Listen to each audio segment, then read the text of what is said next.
দেখছেন আপনাদের প্রিয় চ্যানেল শিলিগুড়ি নিউজ টিভি। শুরুতেই দেখে নেব আজকের বাছাই করা সংবাদের শিরোনামগুলি এক নজরে। রাহুলের হিন্দু মন্তব্যের জেরে উত্তাল লোকসভা, ক্ষমা চাওয়ার দাবি শাহের, মুখ খুললেন প্রধানমন্ত্রীও।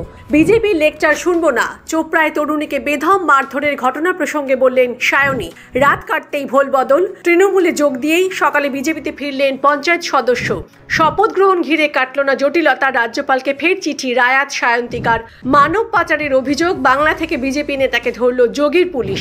আমার মুখ বন্ধ করতে গিয়ে সংসদে ফিরেই আগুন মেজাজে মহুয়া, তুলোধনা বিজেপিকে। চলবে দুর্যোগ ভোগান্তি, সপ্তাহভর নাগারে বৃষ্টিতে ভাসতে পারে বাংলা। নেট দুর্নীতির বিরুদ্ধে প্রতিবাদ, বালুরঘাটে পুরল সুকান্তের কুশপুতুল। প্রিয় দর্শক, আমরা এই ভিডিওটিতে 2000 লাইক এবং 1000 সাবস্ক্রাইব টার্গেট রেখেছি। দয়া করে ভিডিওটিতে একটি লাইক ও চ্যানেলটি সাবস্ক্রাইব করবেন। এখন শুনবেন বিস্তারিত।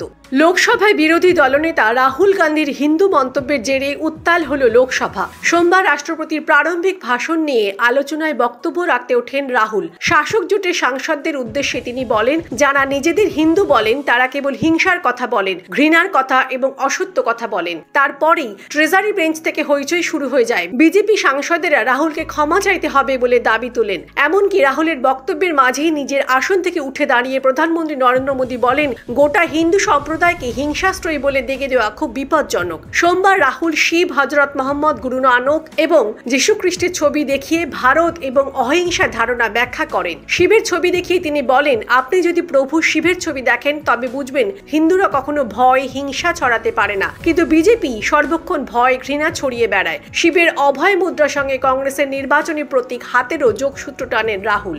একই সঙ্গে রায়বেরেলির কংগ্রেস সাংসদ, মোদী, বিজেপি, RSSই কেবল হিন্দু নয়। তারপরই লোকসভায় হইচই শুরু হয়ে যায়। রাহুলকে ক্ষমা চাইতে বলে কেন্দ্রীয় স্বরাষ্ট্রমন্ত্রী অমিত শাহ বলেন, উনি জানেন না কোটি কোটি মানুষ নিজেকে গর্বভরে হিন্দু বলে থাকেন। কোনো ধর্মের সঙ্গে হিংসাকে জড়িয়ে দেওয়া ভুল, তার ক্ষমা চাওয়া উচিত। রাহুলকে আক্রমণ করতে গিয়ে কংগ্রেস আমলের জরুরি অবস্থা এবং শিখ বিরোধী হিংসার প্রসঙ্গ তোলেন শাহ। সোমবার বক্তব্যের শুরুতেই রাহুল দাবি করেন, ভারত নামক ধারণার উপরে আঘাত নেমে এসেছে। প্রধানমন্ত্রীর নির্দেশেই ইডি তাকে হেনস্থা করছে বলে দাবি করেন রাহুল। তার কথায়, আমি ভারত সরকার এবং প্রধানমন্ত্রীর নির্দেশে আক্রমণের শিকার হয়েছি। আমার সবচেয়ে উপভোগযোগ্য মুহূর্ত হলো 55 ঘন্টা ধরে ইডির জিজ্ঞাসাবাদের সম্মুখীন হওয়া। প্রধানমন্ত্রীর পরমাত্মা মন্তব্য নিয়েও মোদীকে কটাক্ষ করেন রাহুল। চোপড়ায় মহিলাকে প্রকাশ্যে মারধরের ঘটনার নিন্দা করলেন তৃণমূল কংগ্রেস সাংসদ সায়নী ঘোষ। সেই সঙ্গে লোকসভার বাইরে দাঁড়িয়ে যাদবপুরের সাংসদ বিজেপির বিরুদ্ধে তোপ দাগেন। সায়নী বলেন, বাংলার মহিলারা সুরক্ষিত না অসুরক্ষিত সে বিষয়ে বিজেপির কাছ থেকে কোনো কথা তারা শুনতে চান না। বাংলার মা বোনেরা নিজেদের নিরাপদ মনে করেন বলেই তৃণমূল কংগ্রেস নেত্রী মমতা বন্দ্যোপাধ্যায়কে দুহাত তুলে আশীর্বাদ করেছেন। যে ঘটনা ঘটেছে তার কড়া নিন্দা করে সায়নী ঘোষ বলেন, চোপড়ার ঘটনার বিরুদ্ধে পদক্ষেপ করা হবে। সেই সঙ্গে এই ধরনের ঘটনা যাতে ভবিষ্যতে আর না ঘটে সেদিকেও খেয়াল রাখা হবে বলে মন্তব্য করেন তৃণমূল কংগ্রেসের যাদবপুরের সাংসদ। খবর শুনছেন শিলিগুড়ি নিউজ টিভি থেকে। মাঝখানে ব্যবধান কয়েক ঘন্টার, বিজেপি ছেড়ে তৃণমূলে যোগ দিয়ে ফিরলেন পুরনো দলেই। কয়েক ঘন্টার মধ্যে দল বদলে শিরোনামে উঠে এলেন কোচবিহার জেলার দক্ষিণ বড় হলদিবাড়ি গ্রাম পঞ্চায়েত সদস্য জয় গোবিন্দ বর্মন। শনিবার রাতে মেখলিগঞ্জের বিধায়ক পরেশচন্দ্র অধিকারীর হাত ধরে তৃণমূলে যোগ দেন বিজেপির 153 নম্বর বুথের পঞ্চায়েত সদস্য জয় গোবিন্দ। যোগদানের পর তিনি জানান, মুখ্যমন্ত্রীর উন্নয়নে সামিল হতেই তিনি তৃণমূলে যোগদান করেছেন। রাত কাটতেই পুরোপুরি বদলে যায় ছবি। রবিবার সকালেই আবার বিজেপিতেই ফিরে যান জয় গোবিন্দ। তবে কেন এমন সিদ্ধান্ত? জবাবে তিনি জানান, ভয় দেখিয়ে জোর করে তাকে তৃণমূলে যোগদান করানো হয়েছে। যদিও গোটা ঘটনাকে ঘিরে শুরু হয়েছে রাজনৈতিক তরজা। বিজেপির টাউন মন্ডল সভাপতি প্রদীপ সরকারের কথায়, দলের পঞ্চায়েত সদস্যকে ভয় দেখিয়ে নিয়ে গিয়েছিল তৃণমূলের গুন্ডারা। তিনি চাপের মুখে পড়ে তৃণমূলে যোগদান করেছেন, কিন্তু তার মন থেকে বিজেপির প্রতি আস্থা, ভরসা ও ভালোবাসা কেড়ে নিতে পারেনি। এদিকে বিজেপির পঞ্চায়েত সদস্যের এই প্রত্যাবর্তনের জেরে বেকায়দায় পড়েছে ঘাসফুল শিবির। ওই পঞ্চায়েত সদস্যের যোগদানের ফলে দক্ষিণ বড় হলদিবাড়ি গ্রাম পঞ্চায়েত দখলের স্বপ্নে বিভোর ছিল তৃণমূল শিবির। কারণ পঞ্চায়েত নির্বাচনে 12 আসন বিশিষ্ট ওই পঞ্চায়েতে 6টি আসন তৃণমূল এবং 6টি আসন বিজেপি দখল করে। টসে জিতে বিজেপির দখলে যায় পঞ্চায়েতের বোর্ড। ওই বিজেপি পঞ্চায়েত সদস্য তৃণমূলে যোগদান করায় সংখ্যাগরিষ্ঠতা অর্জন করে তৃণমূল। এছাড়াও তৃণমূল যুব নেতা খতিবুর রহমান দাবি করেন, আরও 3 জন বিজেপি পঞ্চায়েত সদস্য তৃণমূলে যোগ দেওয়ার জন্য তাদের সঙ্গে নিয়মিত যোগাযোগ রাখছেন। কিন্তু পঞ্চায়েত সদস্য জয় গোবিন্দর এই প্রত্যাবর্তনের ফলে তৃণমূলের সেই স্বপ্ন কতটা বাস্তবায়িত হবে সেদিকেই তাকিয়ে রাজনৈতিক মহল।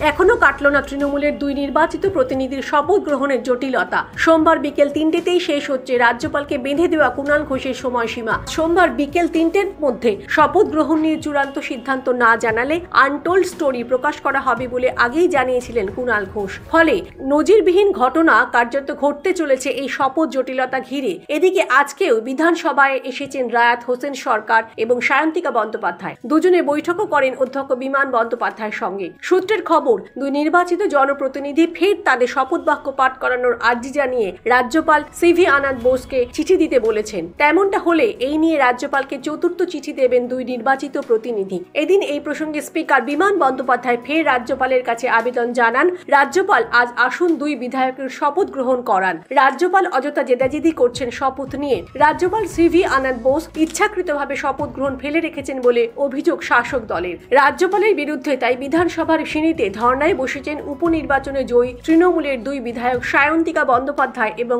রায়াত হোসেন সরকার। কিন্তু রাজ্যপালের অপেক্ষায় সায়ন্তিকা এবং রায়াত যখন বিধানসভা সিঁড়িতে বসে, সেই সময় রাজ্যপাল রওনা দিয়েছিলেন দিল্লির উদ্দেশ্যে। এরপর রাষ্ট্রপতি, স্বরাষ্ট্রমন্ত্রী, আইনমন্ত্রী, অর্থমন্ত্রী, উপরাষ্ট্রপতি সকলের সাথে দেখা করেছেন তিনি। গত ৪ জুন বরাহনগর এবং ভগবানগোলা উপনির্বাচনের ফল ঘোষণা হয় যাতে সায়ন্তিকা এবং রেয়াত জয়ী হন। কিন্তু তারপর 1 মাস কাটতে চললেও এখনো বিধায়ক হিসেবে শপথ নিতে পারেননি সায়ন্তিকা এবং রায়াত। সেই নিয়ে বিস্তর চিঠি চালাচালিও হয়েছে। অন্যদিকে এদিন কোচবিহার কাণ্ড নিয়ে বিধানসভা চত্বরে বিক্ষোভ ও ধর্ণা প্রদর্শন করেন বিজেপি বিধায়কেরা। স্পিকার বলেন, অনুমতি ছাড়া বিজেপি বিধায়করা বিক্ষোভ করছেন। আমি ওদের অনুমতি দিইনি, কেন বসেছে জানি না। ব্যবস্থা নেওয়া যায় কিভাবে দেখছি। মার্শালকে বলবো বিষয়টি দেখতে। গণপিটুনি নিয়ে আইন বিধানসভায় পাশ হয়েছে, কিন্তু রাজ্যপাল সেই বিল সই করেননি।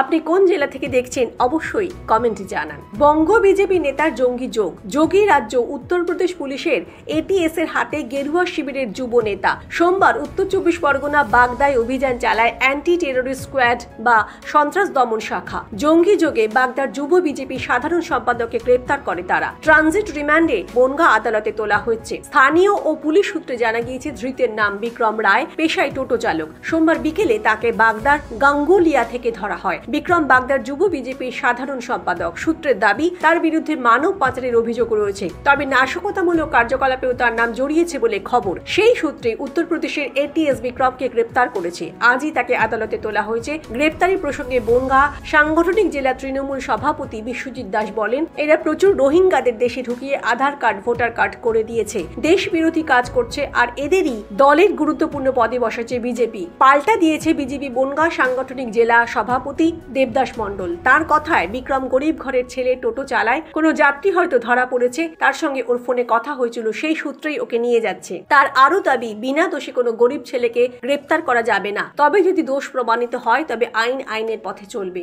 সংসদে ফিরে প্রথম বক্তৃতাতেই বিজেপি তথা কেন্দ্রীয় সরকারকে তুলোধনা করলেন তৃণমূল সাংসদ মহুয়া মৈত্র। কয়েক মাস আগে সংসদ থেকে বহিষ্কৃত করা হয়েছিল মহুয়াকে। প্রধানমন্ত্রী নরেন্দ্র মোদীর উপস্থিতিতেই এদিন সংসদে দাঁড়িয়ে ঝাঁঝালো আক্রমণ করে মহুয়া বলেন, আমার মুখ বন্ধ করতে গিয়ে আপনাদের ৬৩ জন সাংসদের মুখ পাকাপাকিভাবে বন্ধ হয়ে গেল। গত বছর ডিসেম্বর মাসে সংসদে ঘুষের বিনিময়ে প্রশ্ন করার অভিযোগে মহুয়ার সাংসদ পদ খারিজ হয়। এরপর কৃষ্ণনগর থেকে ফের তাকেই প্রার্থী করে তৃণমূল। অন্যদিকে মহুয়াকে হারাতে মরিয়া বিজেপি শিবিরের প্রার্থী করে কৃষ্ণনগরের রাজ পরিবারের সদস্য অমৃতা রায়কে। কৃষ্ণনগর আসনটি কার্যত তৃণমূল এবং বিজেপির প্রেস্টিজ ফাইট হয়ে দাঁড়ায়। অমৃতা রায়ের সমর্থনে কৃষ্ণনগরের প্রচারেও আসেন প্রধানমন্ত্রী নরেন্দ্র মোদী। শেষ পর্যন্ত অবশ্য বিপুল ব্যবধানে কৃষ্ণনগর থেকে জিতে ফের সংসদে ফিরেছেন মহুয়া। সংসদে ফিরেই এদিন বক্তব্য রাখতে গিয়ে তৃণমূল সাংসদ বলেন, শেষবার যখন আমি এখানে দাঁড়িয়েছিলাম আমাকে কথা বলতে দেওয়া হয়নি, কিন্তু একজন সাংসদ মুখ বন্ধ করার বড় মাসুল দিতে হয়েছে শাসক দলে। ওরা আমার মুখ বন্ধ করতে গিয়েছিল। ২০১৯ সালের লোকসভা নির্বাচনে বিজেপি একাই ৩০৩টি আসনে জয়ী হয়েছিল। এবার বিজেপির আসন সংখ্যা কমে হয়েছে ২৪০টি। সেই বিষয়টি মনে করিয়েই নরেন্দ্র মোদী অমিত শাহদের খোঁচা দিলেন কৃষ্ণনগরের সাংসদ। এদিন সংসদে দাঁড়িয়ে মহুয়া আরো দাবি করেছেন, যেহেতু বিজেপিকে একক সংখ্যাগরিষ্ঠতা পায়নি এবং শরিক দলগুলোর উপর নির্ভরশীল হয়েছে, তাই যে কোনো সময় তাদের সরকারের পতন ঘটতে পারে। দক্ষিণবঙ্গে সোমবার থেকে বৃহস্পতিবার মেঘলা আকাশ, কোথাও ভারী বৃষ্টি, কোথাও আংশিক মেঘলা আকাশ। বীরভূম, পশ্চিম বর্ধমান, মুর্শিদাবাদে ভারী বৃষ্টির সতর্কতা। বজ্র বিদ্যুৎ সহ কয়েক পশলা বৃষ্টি দক্ষিণবঙ্গের সব জেলাতেই। স্থানীয়ভাবে বজ্র বিদ্যুৎ সহ হালকা থেকে মাঝারি বৃষ্টির সম্ভাবনা। বৃষ্টি না হলে আর্দ্রতাজনিত অস্বস্তি থাকবে। শুক্রবার ভারী বৃষ্টি হবে পূর্ব দিক এবং উপকূলের জেলাতে। মুর্শিদাবাদ, নদিয়া, উত্তর ও দক্ষিণ চব্বিশ পরগনাতে ভারী বৃষ্টির পূর্বাভাস। কলকাতা সহ গাঙ্গেয় পশ্চিমবঙ্গের জেলাগুলিতে 2-1 পশলা বজ্রবিদ্যুৎ সহ বৃষ্টির সতর্কতা। ওদিকে উত্তরবঙ্গে আগামী 24 ঘন্টায় প্রবল বৃষ্টির সতর্কতা দার্জিলিং ও জলপাইগুড়িতে, যেখানে 200 মিলিমিটারের বেশি বৃষ্টি হওয়ার সম্ভাবনা রয়েছে। অতি ভারী বৃষ্টির সতর্কতা কালিম্পং, আলিপুরদুয়ার ও কোচবিহার, উত্তর দিনাজপুর জেলায়। ভারী বৃষ্টির মালদা ও দক্ষিণ দিনাজপুর জেলায়। মঙ্গলবার 2রা জুলাই দার্জিলিং, কালিম্পং, আলিপুরদুয়ার, কোচবিহার, জলপাইগুড়ি জেলাতে ভারী বৃষ্টির পূর্বাভাস। বেশি বৃষ্টি হবে জলপাইগুড়ি, কোচবিহার, আলিপুরদুয়ার জেলায়। বাকি জেলায় বজ্রবিদ্যুৎ সহ বৃষ্টির সতর্কতা। বুধবার থেকে শুক্রবার ভারী বৃষ্টির সতর্কতা জলপাইগুড়ি, আলিপুরদুয়ার ও কোচবিহার জেলায়। ভারী বৃষ্টির দার্জিলিং এবং কালিম্পং, উত্তর দিনাজপুর জেলায়। এমনকি উত্তরবঙ্গে প্রবল বৃষ্টিতে ধসও নামতে পারে। সড়ক যোগাযোগ বিচ্ছিন্ন হতে পারে, নদীর জলস্তর বাড়তে পারে। তিস্তা, জলঢাকা সহ নদীতে জলস্তর বিপদসীমা পৌঁছতে পারে। কাঁচা বাঁধ ক্ষতিগ্রস্ত হতে পারে। নিচু এলাকা প্লাবিত হতে পারে। শস্যের ক্ষতি হতে পারে বলেও আশঙ্কা করা হচ্ছে। লোকসভা নির্বাচন মিটতেই বালুরঘাটের বিজেপি সাংসদ সুকান্ত মজুমদারের কাঁধে উঠেছে নয়া দায়িত্ব। সাংসদ ছাড়াও বর্তমানে তিনি কেন্দ্রীয় শিক্ষা প্রতিমন্ত্রী। শিক্ষাক্ষেত্রে দুর্নীতি নিয়ে সোমবার মন্ত্রীর গড়েই দাহ করা হলো তাঁর কুশপুতুল। ঘটনায় উত্তেজনা ছড়ালো শহরে। এদিন প্রগতিশীল ছাত্র সংস্থার পক্ষ থেকে নিট ও নেট দুর্নীতির প্রতিবাদে বালুরঘাট থানার সামনে কেন্দ্রীয় শিক্ষা মন্ত্রী ধর্মেন্দ্র প্রধান ও প্রতিমন্ত্রী সুকান্ত মজুমদারের কুশপুতুল দাহ করা হয়। পাশাপাশি জেলা শাসককে দেওয়া হয় স্মারকলিপি। সংগঠনের জেলা সম্পাদক সৌভিক সাহা বলেন, মোদী সরকারের আমলে গত কয়েক বছরে এই ধরনের প্রায় 42টি পরীক্ষায় প্রশ্ন ফাঁস ও দুর্নীতি হওয়ার ফলে বহু ছাত্রছাত্রী সমস্যায় পড়েছে। আগামীতে ছাত্রছাত্রীদের জন্য স্বচ্ছভাবে পরীক্ষার ব্যবস্থা করতে হবে সরকারকে। যদি তা না হয় তাহলে সংগঠনের পক্ষ থেকে আরো বৃহত্তর আন্দোলনের নামা হবে। অন্যদিকে এই দিনের প্রতিবাদ কর্মসূচিকে কেন্দ্র করে সংগঠনের কর্মী ও সমর্থকদের সঙ্গে বাকবিতণ্ডায় জড়িয়ে পড়ে পুলিশ। সংবাদ এখনকার মতো শেষ হলো।